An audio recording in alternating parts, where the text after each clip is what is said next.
Om Shri Matre Namaha. Humans are considered animals and have evolved from our ancestors. Generally, if we take chimpanzees, apes, they used to say, it's a farmer, our life started from the stage. Generally, whenever we find the apes, chimpanzees, it acts like human beings. But God has created human beings extraordinarily than other beings, like animal or a bird, etc. They have five senses. We are given another sixth sense to differentiate between the good and bad. Unless we use these, our life is futile, means waste. In this regard, we have to follow some moral or ethical principles. Ethics are the most important to sustain our life in a fruitful way. Otherwise, there won't be difference between human being and animal being. We have to prove by following the path of righteousness, which is given by our ancestors. They never deviated even a single step from the right path or righteous path, Nyaya Marga. Why? Because they used to maintain their life fully with ethics and morals. These kind of moral behavior gives strength to lead the peaceful life. Otherwise, living on this earth is mere waste. We have to adopt some principles in our life. We should not go as buffaloes or etc. because we have extraordinary sins. Therefore, we always thank to God giving us an opportunity to get birth as humans.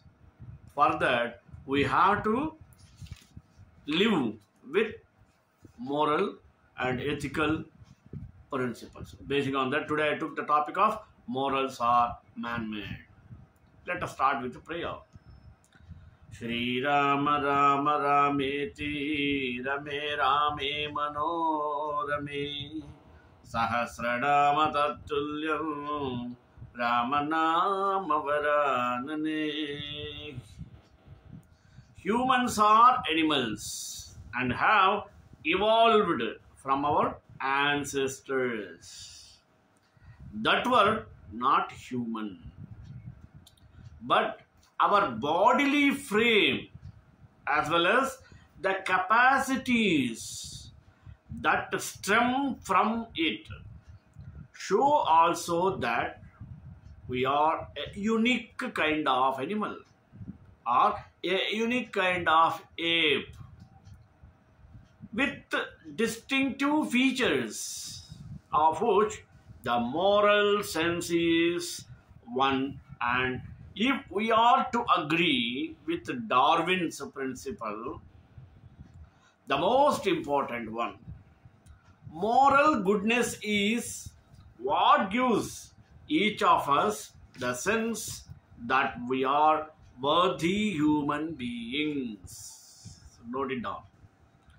In this way, we have to examine morality as a consequential attribute among those that determine the difference of being human. At issue, of course, stands the evolutionary version of morality.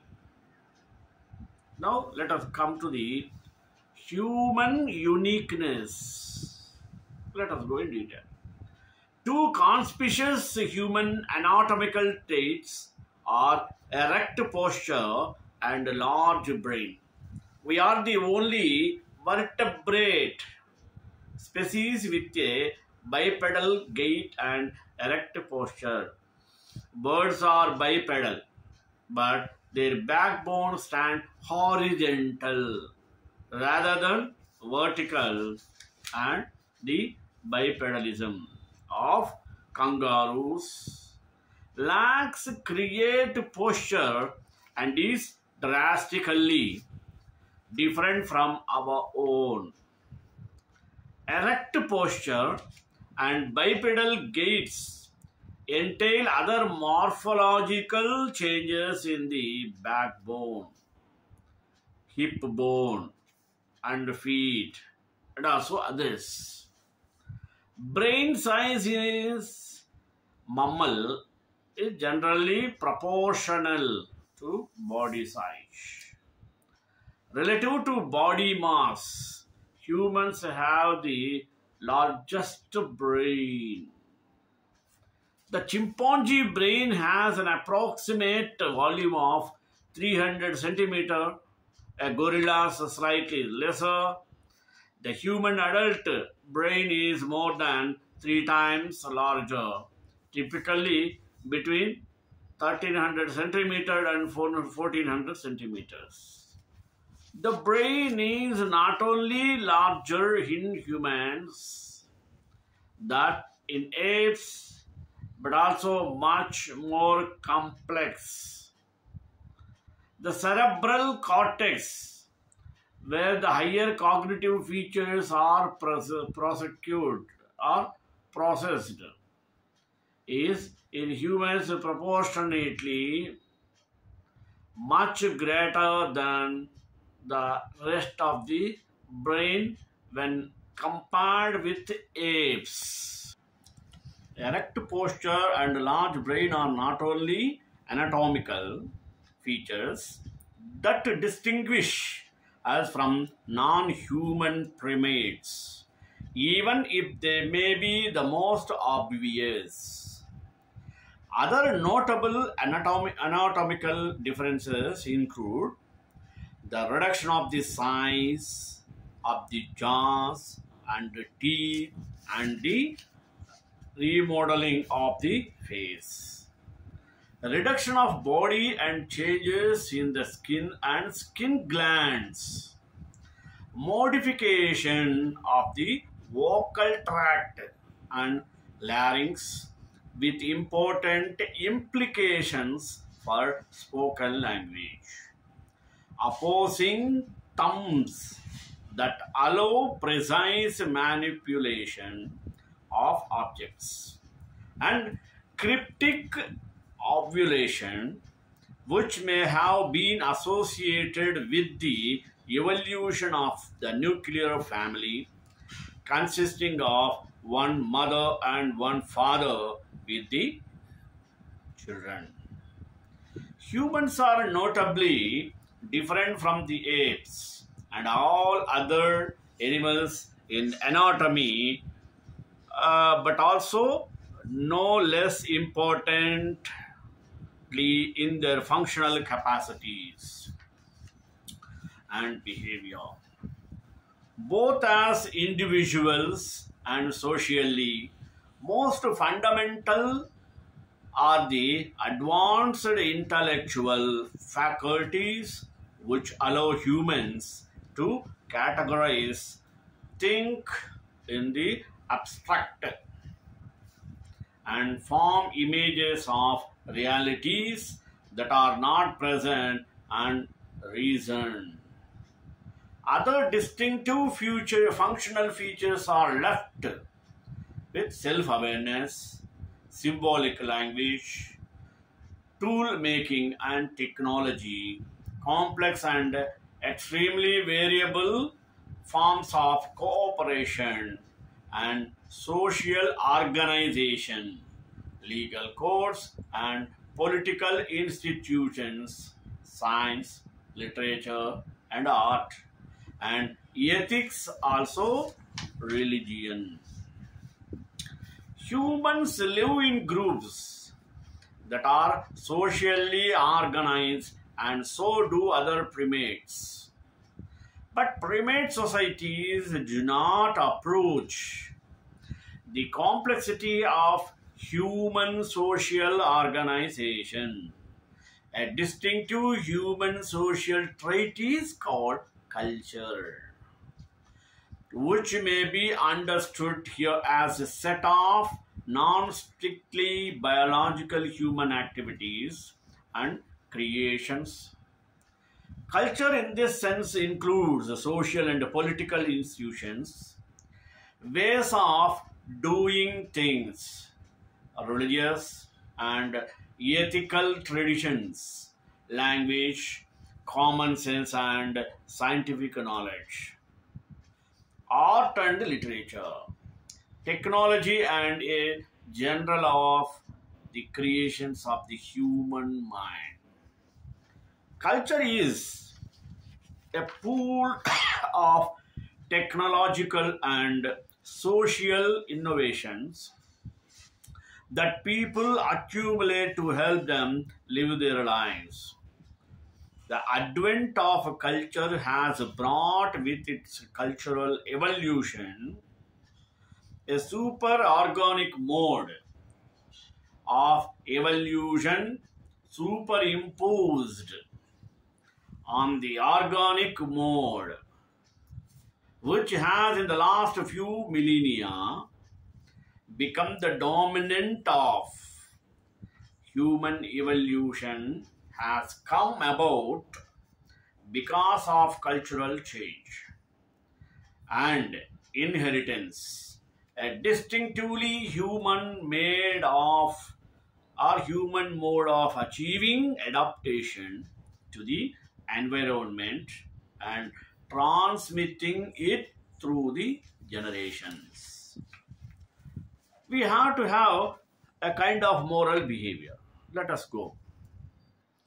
We can define moral behavior for the present purposes of the actions of a person who takes into an account in a sympathetic way the impact the actions have on others. A similar definition is advanced, for example, by David Cobb in the Oxford Handbook of Ethical Theory.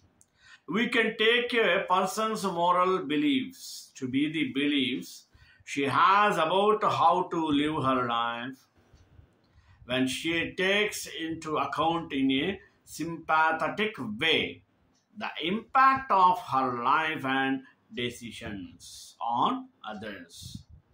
Altruism may be defined in a similar way as, for example, unselfish regard for or devotion to the welfare of others. Altruism, however, is usually taken to imply some cost to the altruist for the benefit of others, and this is the sense in which I will use altruism here. Moreover, altruism is often predicted on the behavior of social insects and other animals, in which no intentionality is involved, but rather comes about as a result of genetically determined behaviors.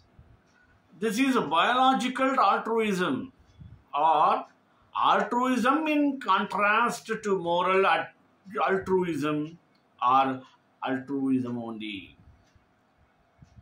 Let us use the term ethical behavior as a synonym of moral behavior, and morality and ethics are synonyms of each other, except when explicitly noted or contextually obvious that they are used with a somewhat different meaning. Some authors use morality or virtue ethics in a broader sense, or that would include good feelings in regard to others and exclude inappropriate thoughts or designs, such as entertaining sexual desires for somebody else's wife or wishes that same thing harmful would happen to others. So long as these thoughts or desires are not transformed into actions, they will not be included in many use of morality. Actions that may be thought to be evil or sinful in some moral systems, such as masturbation or eating pork, will not be included either in my use of morality, so long as the actions have no consequences for others. Theories of morality. People have moral values, that is, they accept standards according to which their conduct is judged as either right or wrong, good or evil. The particular norms by which moral actions are judged, varying to some extent from individual and form culture to cultivate. Although some norms such as not to kill, not to steal, and to honor one's parents are widespread and perhaps universal. But value judgments concerning human behavior are passed in all cultures. This universality raises two related questions: whether the moral sense is a part of human nature, one more dimension of our biological makeup, and whether ethical values may be proposed or products of biological education rather than being given by religious and other cultural traditions. When philosophers consider theories of morality, they distinguish between meta-ethics and normative ethics and practical ethics. Theories of metaphysics or metaethics seek to justify why we ought to do. They are the primary concern of philosophers who favor different theories, such as divine command. God's commanding is what makes a particular kind of action moral. Moral realism. There are moral facts. Our moral judgments are made valid or not by the moral facts. Utilitarianism. The moral value of an action is determined by the expected benefit to the largest number of people. Positivism. There are no objective rational foundations for morality, but rather moral norms are determined by social agreement or in the individual by emotional decisions. Libertarianism. Moral values are measured by the extent to which they maximize personal freedom and limit the role of the state to the protection of individual freedoms and several others. Normative ethics refers to the rules or laws that determine what we ought to do. Practical ethics considers the application of moral norms to particular situations which often involve conflicting values. Will abortion be justified to save the life of the mother? In practice, Humans justify the set of moral norms they follow on several, not only one, meta-ethical doctrines. Thomas Aquinas, the 13th century Christian theologian, whose authority is highly respected up to the present, says that some moral laws come from divine authority, worship only one God. Other from natural law, do not kill, do not commit adultery, and still offer from civil authority, respect private property, and pay the taxes. Aristotle and other philosophers of classical Greece and Rome, as well as many other philosophers throughout the centuries, held that humans hold moral values by nature. A human is not only Homo sapiens, but also Homo moralis. For the last 20 centuries, the foundations of morality were an important subject for Hindu theologists or Hindu theologians. The theory of evolution brought about the need to reconsider the foundations of morality. We do not attribute ethical behavior to animals. Therefore, evolution raises distinctive questions about the origins and the tenets of moral behavior. Is a moral sense determined by biological evolution? If so, when did ethical behavior come about in human education? Did modern humans have an ethical sense from the beginning? Did Neanderthals hold moral values? Alternatively, is the moral sense an outcome of cultural evolution rather than biological evolution? Let us see the Darwin's and the moral sense. Let us go over what is Darwin. Darwin's most sustained discussion of morality is in chapter 3 of the Descent of Man. The keystone significance of morality in human distinctionness is clearly asserted by Darwin is the first sentence already quoted of chapter 3. I fully subscribe to the judgment of those writers who maintain that of all the differences between man and the lower animals, the moral sense or conscience is by far the most important. Darwin had started gathering the contemporary literature on human moral behavior much before the publication of The Descent of Man in 1871.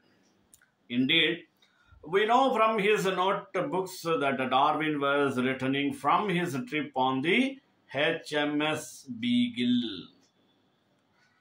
The treatise that he read early on judicial, the aforementioned moral and political philosophy by Paley, which he had already encountered while a student at Cambridge University, and the multi-volume illustrations of political economy by Harriet Martineau, published more recently in 1832-1834.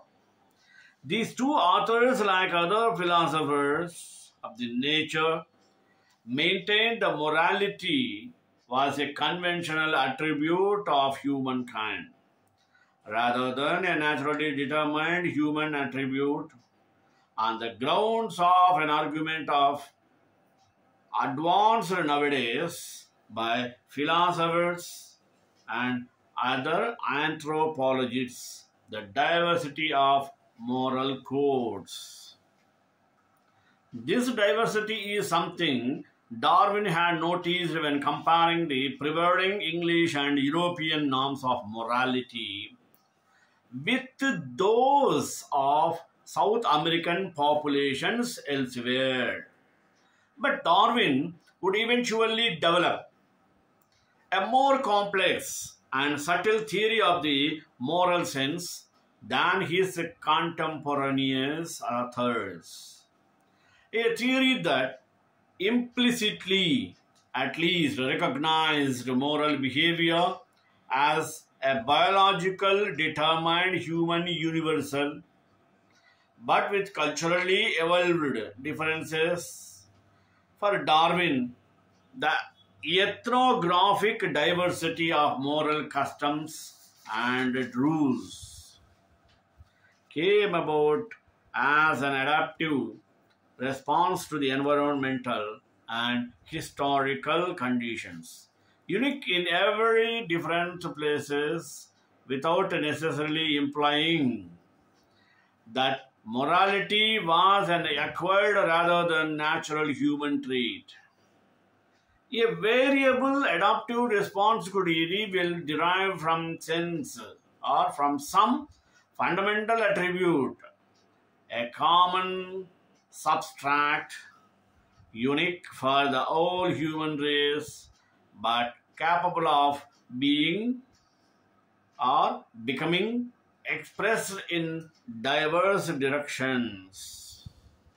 Darwin did not attribute the universality of morality to supernatural origin, but rather saw it as a product of evolution by natural selection. The presence of a universal and common foundation endowing humans with an ethical capacity was for Darwin compatible with different cultures manifesting different stocks of moral evolution and with different sets of moral norms. Darwin's two most significant points concerning the evolution of morality are settled early in the Chhatrapati third of the descent of man.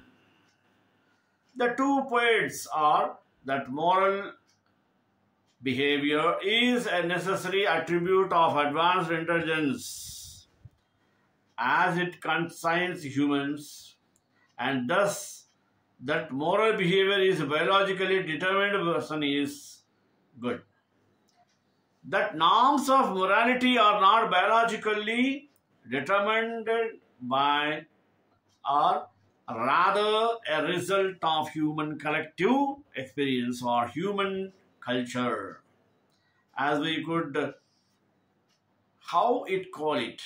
After that, all the initial paragraphs of chapter 3 of the descent of man, which asserts that the moral sense is the most difference between man and the lower animals, Darwin states his view that moral behaviors is strictly associated with advanced intelligence.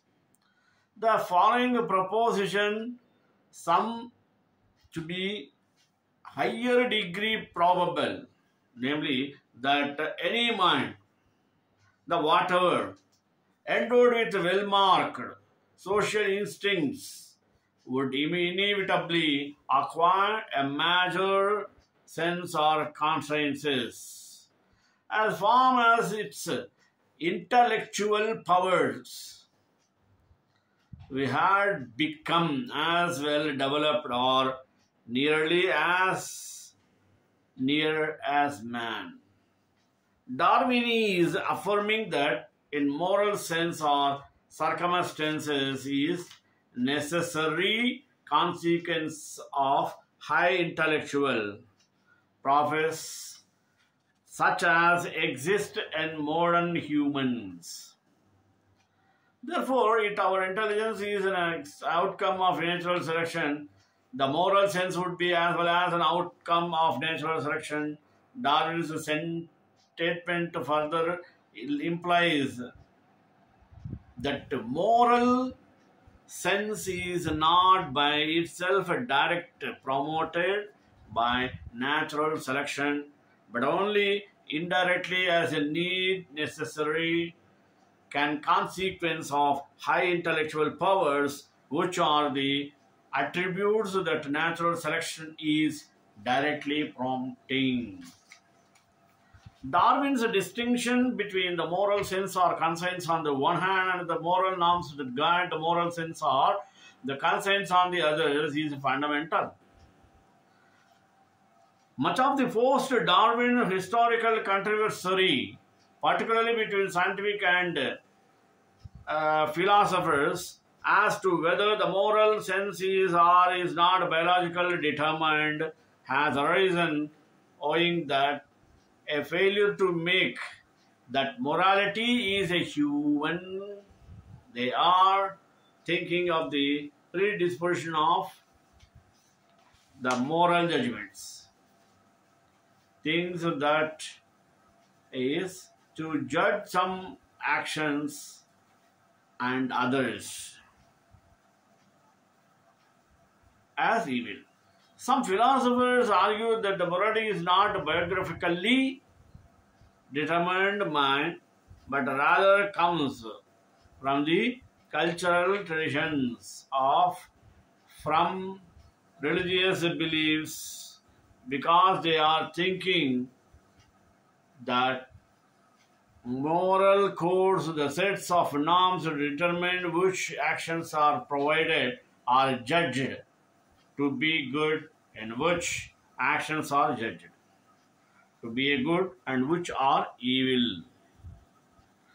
They point out that moral codes vary from cultural to culture and therefore are not biologically predetermined. So let us go for last one. Moral judgment and moral norms. The question of whether ethical behavior is biographically determined may include refer to either one of the following two issues. First is the capacity, two sisters. First is the capacity for ethics, the proclivity, the judgment, human actions as they right or wrong, determined by the biological nature of human beings. Second, are the systems or codes of ethical norms accepted by human beings biologically determined.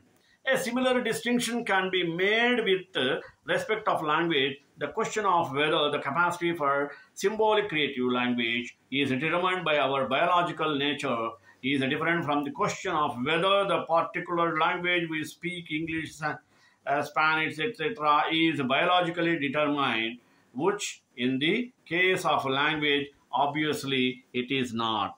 श्रीकांताय Kalyan Nidhe निधेत्राम Shri वेंकटनिवासाय श्रीनिवासाय Mangalam मंगलासा सर्वदाचार्य पुरोगमैः Sarvesh पूर्वैराचार्य सत्कृतायास्तु Mangalam.